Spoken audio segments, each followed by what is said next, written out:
هاد الكرهونية حفيدة سنبل آغا كتقول كلشي جميل جاهم من الجزائر بعد هجرة العائلات الجزائرية. قول لهم يعطوك صورة ولا كتاب قديم قبل قرون كيقول القفطان. الحمد لله كتعترفي بأنه القفطان لباس جميل وما عمره ما غادي يتقارن بدوك الشراوط ديال 58 ولاية اللي فضحتونا بها. داكشي علاش واحد ليكم غيبقى ديما واحد ليكم، ماشي مشكلة كرهوا ليا. بغيتي غير كتاب مذكور فيه القفطان قبل قرون، هو قدامك. رحلة ابن حمادوش الجزائري هو واحد الرحالة جزائري تزاد في مدينة الجزائر وعاش في القرن 16 الميلادي.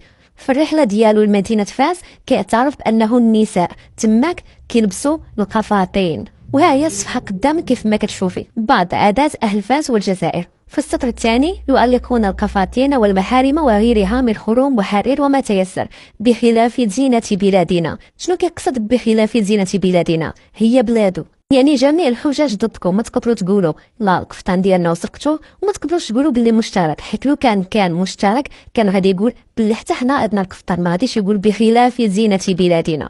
نسيت، سمحي لي خاصني نترجمها لك باللغه الفرنسيه باش تفهمي. Elle porte des cafetons contrairement notre pays. دابا تقدري تكوني فهمتي. امتى تزاد هاد الرحالة الجزائري؟ تزاد في عام 1695 ميلادي، يعني تقريبا في القرن 16 الميلادي. الله يرحمه ويسكنو فسيحة جناته. لو كان عايش وسطكم دابا كان غادي يكون باق ليا كرهو ليا بحال هاد مولات الكومونتير.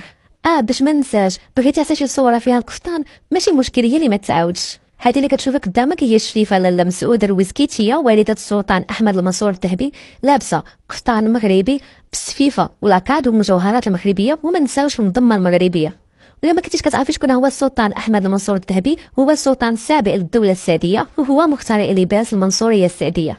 كيف كتشوفي قدامك هي تزادت في 1532، يعني تقريبا القرن 15 ميلادي. وهذا اللي كتشوفي قدامك هو السفير المغربي محمد بن حدو، وكان سفير المغرب في بريطانيا ولابس قفطان مغربي في عام 1682، يعني القرن 16 ميلادي.